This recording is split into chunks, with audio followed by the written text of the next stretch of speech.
Greetings, super scientists. It's me, Kimberly Spate, your iZone High School Science Advisor, and our cameraman, iZone High School Science Advisor, Mr. Dexter Flanagan.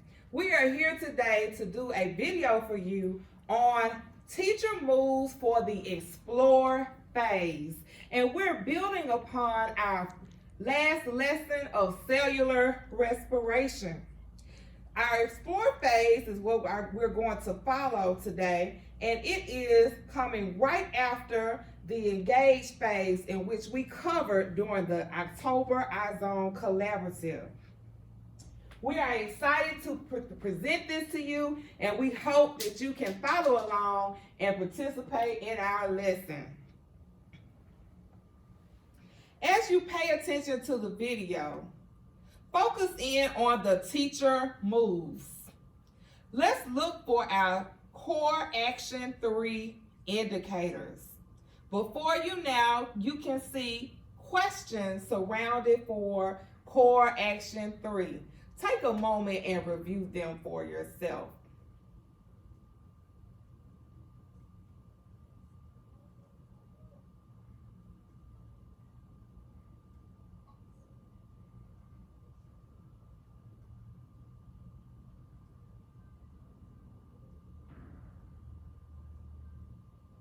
If you need additional time, please feel free to pause your video and jot down the questions.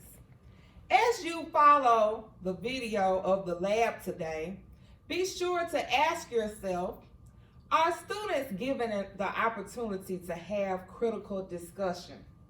Where in the lesson is this occurring? Are students able to revise their thinking? Where in the lesson can you identify this occurring? Are students able to speak, listen, or write with a scientific focus using academic vocabulary? Where in the lesson can you identify this occurring? Does this lesson set up students to think with reasoning and problem solving? How does this occur in the lesson? And of course, how could our whiteboard protocol reflect the standards, 3D learning performance, science and engineering practices, and cross-cutting concepts identified for this lesson? Consider these questions as you are watching this video. Remember, our goal is to set students up to think like scientists. Therefore, we have to present experiences and guide them through the process of thinking. Planning is the key. Here we have our standard for our lesson, continuing from our engaged phase.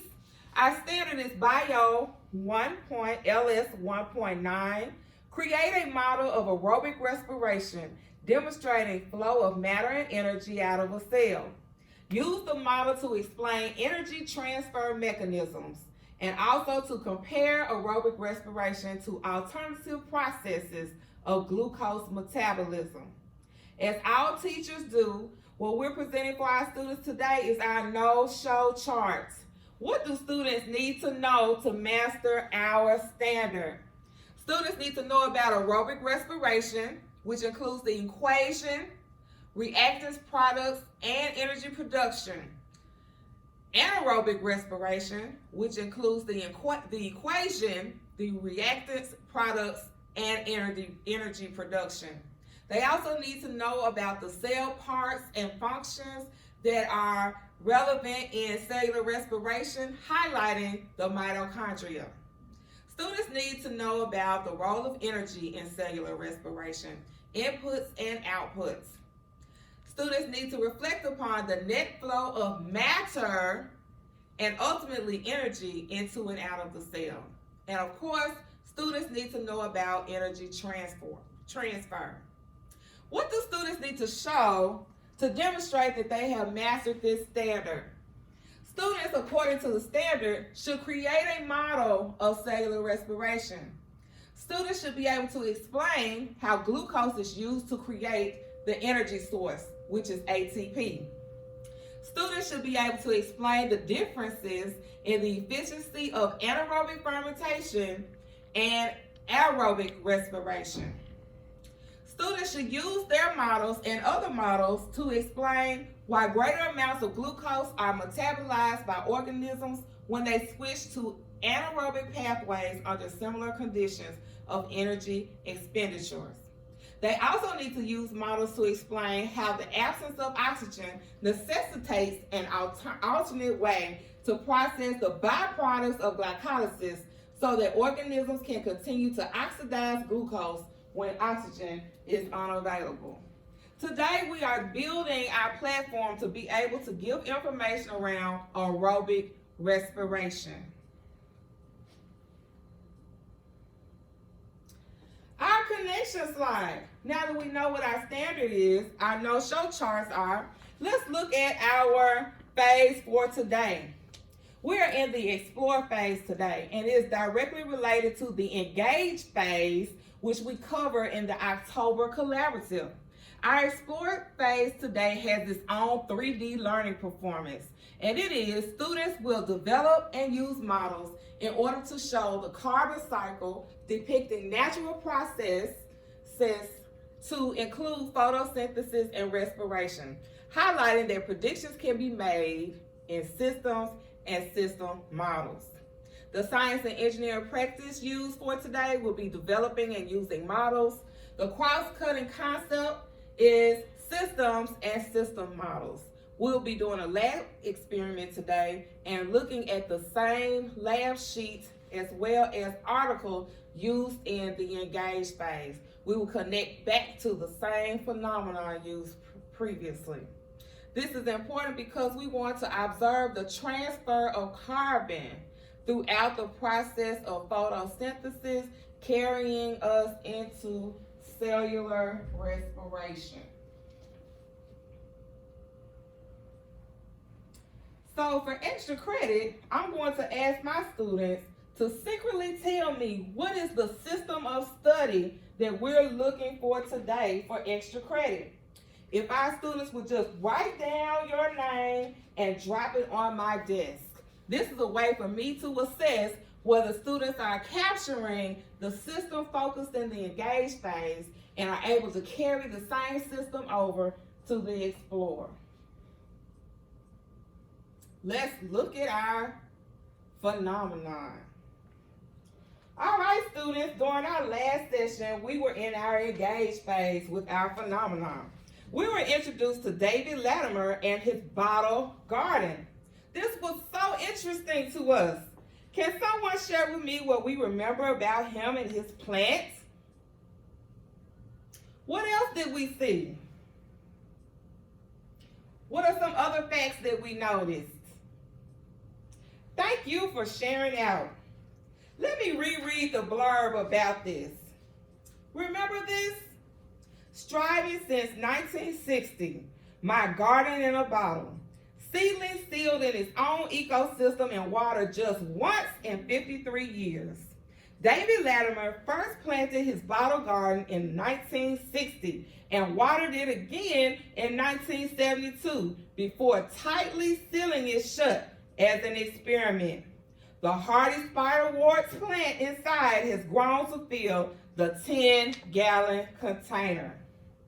Now, through discussion in your group, students, you were able to develop 2 testable questions that you would ask the owner of the jar or a scientist to determine what is really happening in this plant in his jar that is sealed.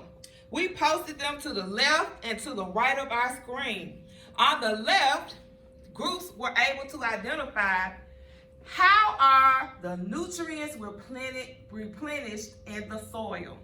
Another question, how much sunlight does the plant receive on a daily basis? Another group asked questions around something similar. Does this particular plant have adaptations that are enabling it to survive in this particular system? Great question. Also, another group member stated, is the water cycle occurring in the jar to supplement water? This is interesting. I wonder if that has a factor on Mr. Latimer's plant. To the right of our screen, we have additional questions presented by 3 other groups. Another group's questions are, why is the plant not dead? Is the plant's growth limited to the container size? An additional group asks, what type of nutrients are in the soil? Does it matter what type of plant that is sealed in the container? Now that's a question. We do know that it's a spiderwort plant. That's interesting. And lastly, our last group stated, will the plant continue to grow after it fills the container? Will it grow out of the container? And their last question, did it create its own condensation being in the sealed container? Class, you all came up with several questions, and we hope to be able to address many of these questions as we go through our lesson on cellular respiration. You were also able to develop a hypothesis on what you thought was occurring with the plant in the bottle that makes it self-sustaining. But today, we're going to take it a step further. We're going to find out more. Let's move into our explore phase, where we will do some labs to see if we can gain some insight into what really could be happening.